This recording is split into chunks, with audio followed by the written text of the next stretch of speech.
Зоригмзөгчтэй манай дараагийн зочин сая хүрэл цэвэрлээ. Улсын хурлын гишүүн аюулгүй байдал гадаад бодлогын байнгын хорооны дарга. За харьцсан хүчний холбооны ерөнхийлөгч Зандаагийн их бол манай бодлогын дараагийн зочин байна. Ингээд та нэрийн мэдээлэлээ. Өглөөний мэд. За тэгэхээр улсын хурлын одоо хаврын чуулган маш сунжирч баталсан нэг одоо үндэсний аюулгүй үйлдэл баримтлах гэж үчиг баримтыг бол бас сүүлийн үеийн жоохон тайлбарлаж эхэлж байна. Та өнгөрсөн өдрөөс сүүлд мэдээлэл хийлээ.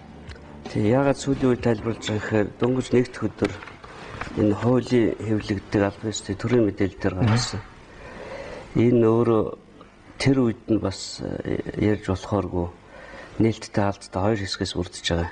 Тэгэхээр нэг аялын нээлттэй алдтай байх үгдгийг их хурлаар санал хураасан. Дээр нь их хурлын тамгын газрын дарагт бас эрх өгсөн байгаа. Одоо өөрөө хаалттай гэж үзэх юм бол хааж болох. Тэгээд дөнгөж нэгд өдрөөс эхэлж олон нийтийн хүртэл болж байгаа. Манай анхны хүнсний аюулгүй байдлын үзэл баримтлал бол 94 оных. Тэгээд 16 жилийн дараа солисон. Солих явц бол одоо олон нийтийн үднээс бол талд явсан. Ягаад гэвэл аюулгүй байдалтай холбоотой учраас.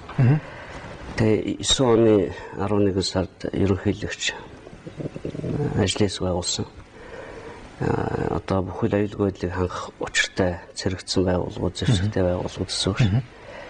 Тэд нар ороод эрдэмтэн мэргэд төрийн ахмад ажилтнууд 60 тонны үрэлтгүүлтэй ажлаас гарч батлагдахаас нь сарын өмнө улсын хурлд өгсөн байгаа.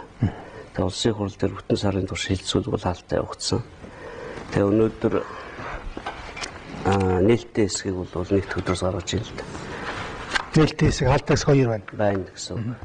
Хаалттай хэсэг бол одоо танилцах ёстой хүмүүс нь эрхийнхаа дагуу танилцдаг ийм хэсэг байгаа. Нээлттэй хэсгээс одоо 16 жилийн дараа үзэл баримтлал ингээд солигдож штэ.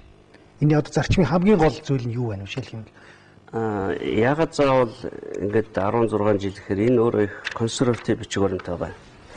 Жишээ нь үндэсний аюулгүй байдал гэж Монгол улсын үндэсний язгуур ашиг сонирхлыг хангах гадаад дотоод таатай нөхцөл бүрдсэн байхыг хэлнэ гэж байгаа. Тэгэхээр гадаад дотоод нөхцөл бол хоёулаа 16 жилийн турш бол танигдах аргагүй өөрчлөгдлөө.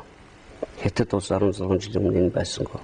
Орос улс дөнгөж хүйтэн дайн дуусаад хүчгүй улс Орос улс өнөөдөр хүчтэй болж байна. Олон улсын давцанд байр суурь нь хамаагүй оруулж байна.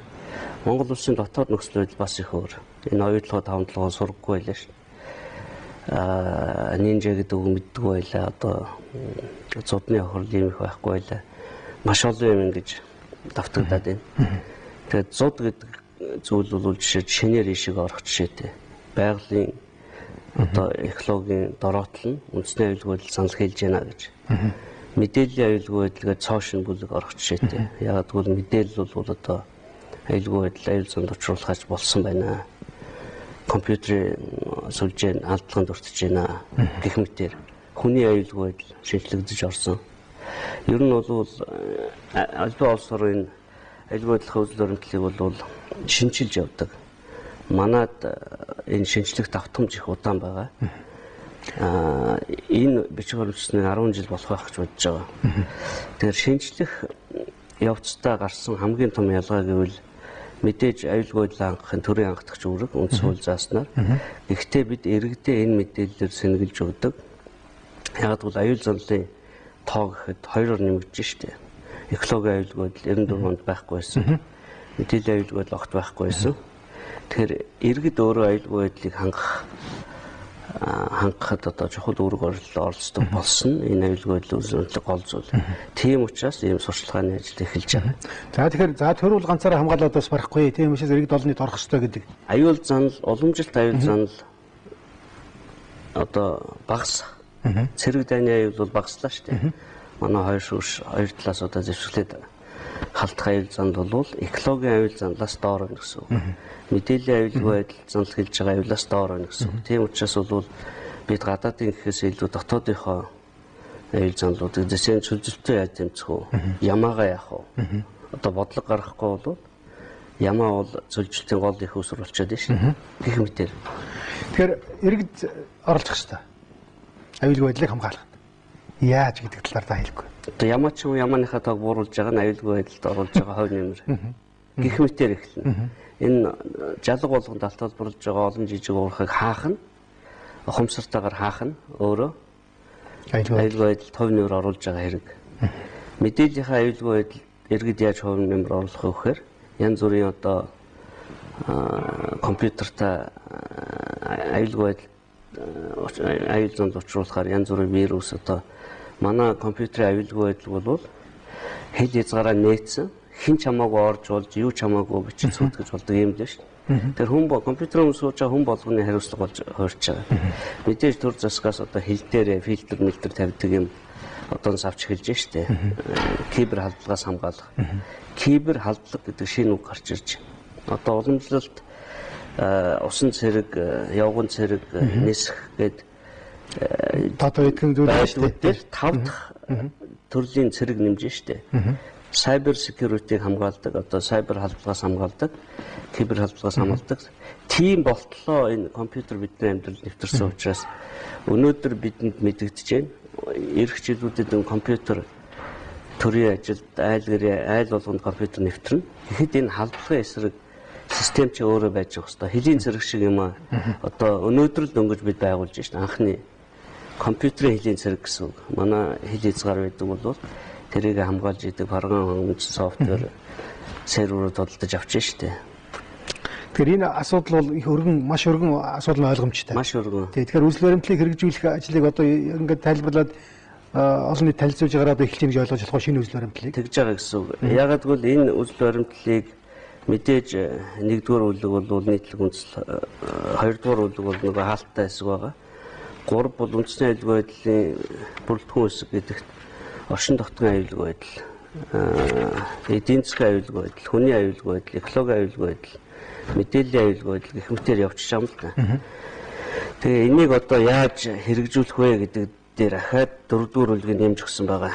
Тогтолцоонууд нь ингээд төрийн бүх шатны үйл ажиллагаанд ингэн хин ямар үүрэгтэй явах вэ, гамшиг болсон тохиолдолд яах вэ, үндэсний аюулгүй хангахад одоо их хурл ерөнхийлөгч засгийн газар тэгээд энийг нийслэл аймаг сум дүүргийн засаг дарганаар таниулах үүрэгтэй зөвлөлийн өөр ажил үүргийг тодорхой болгосон дүрм журамтай байнгын ажлын хэсгүүдтэй тэгээ ерөнхийлөгч жил болгон улсын их хурлд аюулгүй байдлын талаар хэрэгжилтийн талаар тухайн жилийн нөхцөл байдлын талаар хаалттай мэдээлэл ихээр болж байгаа. Одоо 4-3-4 гэдгээр өнгөрсөн хавар анхудаа хийсэн. Анхудаа хийсэн. Одоо энэ хөтөлбөрийн хэрэгжилтээр ирэх жил хийнэ гэсэн үг. Ер нь хүн болгоны оролцоотой учраас энийг нэгд өдрөөс өдөр тутмын сонингуудад нийтлэх гэж байгаа. Тэгэхээр хүн бүхний оролцоо гэдэг дээр одоо олон нийтийн телевизээр үзэж байгаа үзэгчдэд татвар хэллээ шүү дээ. Ямаа ч юм уу ямаагаад яг тэр бодлогын асуудал ярьж байна. Олон нийтийн яаж оролцоо гэж олон нийтийн телевизээр оролцоо 3-6 мэдээллийн аюулгүй байдлаар шууд байж байгаа. Мэдээллийн салбарт үндэсний ашиг сонирхлыг хамгаалах. Би телевизийн хувьд үзэгчдийн хувьд үзэгчдийн хувьд одоо үзэгчдэд жишээлх юм бол олон нийт шүү дээ. Олон нийт яаж энд оролцох вэ? Олон нийт тэгэл шинэ үзэл баримталтайгаар танилцаадаг. Шинэ гэж энэ уг нь шинжилсэн юм байна. Мэдээж огт оргуугаас юм бий болохгүй. 94-ний үзэл баримтлалыг гадаад дотоод өөрчлөгдсөн нөхцөл байдал тааруулж нэгэнт 50-аас дээш хувийн шинжлэгдэж байгаа учраас шинжилсэн найруулга гэж хэлж байгаа. Тэгэхээр энэ дотор бол одоо хүнсний аюулгүй байдал гээл хоол иддэг хүн болгонд хоол иддэг хүн байхгүй шүү. Юу идж байгаа, ямар газраас гаралтай юм идж байгаагаа мэдэх хэрэгтэй. Одоо ингээд ялангуяа хүнсний худалдаан дээр илүү арга хэмжээнүүд авч хуулиуд өөрчлөгдөнө. Энэ үзэл баримтлалаас 200 хуулиуд өөрчлөлт орох юм байна гэж харж байгаа. Тэгээ хамгийн эхний ээлжинд цэргийн номлол энэ намрын чуулган батлагдана.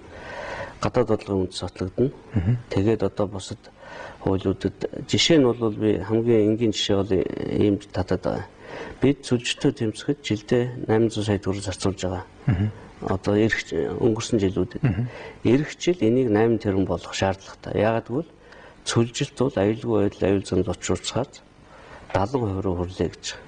Тэгэхээр бид одоо хамгаалж болдог нуур ус юм хамгаалах ёстой. Энэ сүлжилтийн эсрэг тэмцдэг ямар арга замууд байна?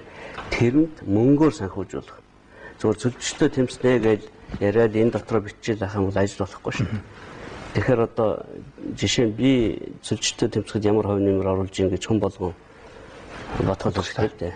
Чи нэг 10 цэцрын юм тарьсан бол тэр чинь оруулж байгаа хувь нэмэр мөн гэх мэтэр. За энэ бол их тийм маш сайн ойлгох хэрэгтэй бас цагаалт хэрэгжүүлэх хэрэгтэй юм зүйлийг та ярьж байна. Тэгэхээр тэр нэг ямаа гэж хэллээ шүү дээ. Зөвлөлтийн талаар бол сүүлийн 2 жил үнэхээр энэ ямаа бол хүүтэн шуутамал хамаг үүсний үн суглаа ажиллаа гэж ярьж бичиж гисэн л дээ.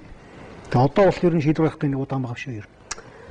Тэгэхээр одоо юу гэдгийг хөдөө сонгогдсон улсууд бол ямаага бууруулж хийж чадахгүй шүү дээ.